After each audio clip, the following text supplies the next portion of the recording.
Hi, ஒரு செவ்வாய்க்கிழமை வீடியோவில் மீட் பண்ணுறதுல ரொம்ப ஹாப்பியாக இருக்குது. சர்ப்ரைசிங்காக காலையில் எழுந்திரிச்சு மாடிக்கு போனோன்னே இந்த நாட்டு ரோஸில் குட்டி குட்டியாக பூக்கக்கூடிய ரோஸ் வந்து நிறையா பூத்துருந்துச்சுங்க. ஓஹோ, முருகருக்காகவே பூத்திருக்கு போல இருக்குன்னு நினச்சிட்டு பறித்து எடுத்துகிட்டு வந்தாச்சு. கீழே வந்துட்டு முருகருக்கு இன்றைக்கி செவ்வாய்க்கிழமைங்கிறதுனால வெற்றிலை தீபம்லாம் ஏற்றணும் இல்லையா, அதுக்கான பிளான்லாம் பண்ணியாச்சு. வெற்றிலை மாடியிலேருந்து வரும்பொழுதே பறிச்சுட்டு வந்துட்டேங்க.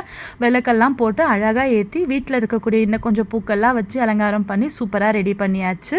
நான் எப்போதுமே இந்த ஆறுமுகம் விளக்குக்கு வந்து நம்மளுடைய சொந்த ப்ராடக்டான டிஎஸ் ஹோம்மேட் கீ தாங்க ஆட் பண்ணுவேன்.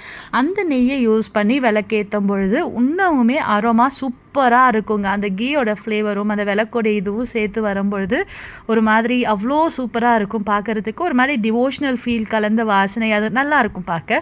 நம்மக்கிட்ட இந்த ஆறுமுகம் விளக்கு வந்து இப்போ ஸ்டாக் வந்திருக்குங்க. இது அவைலபிளில் இருக்குது. யாருக்காச்சும் தேவைப்படுது அப்படின்னா நீங்கள் நம்மளை காண்டாக்ட் பண்ணி வாங்கிக்கலாம். நீங்கள் மெசேஜ் பண்ணிங்கன்னா இது பற்றின ஃபுல் டீட்டெயில்ஸும் நான் உங்களுக்கு அனுப்பிச்சி விடுவேங்க.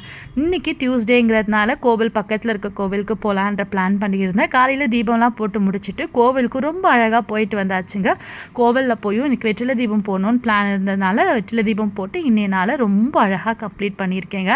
இந்த மாதிரி மார்னிங்கே ஸ்டார்ட் ஆகும்பொழுது அந்த டேவே ஏதோ சூப்பராக இருக்க மாதிரி தோணும். இந்த வீடியோ உங்களுக்கு பிடிச்சிருக்குன்னா லைக் பண்ணுங்கள், நம்ம சேனலுக்கு சப்ஸ்கிரைப் பண்ணுங்கள். Thank you all.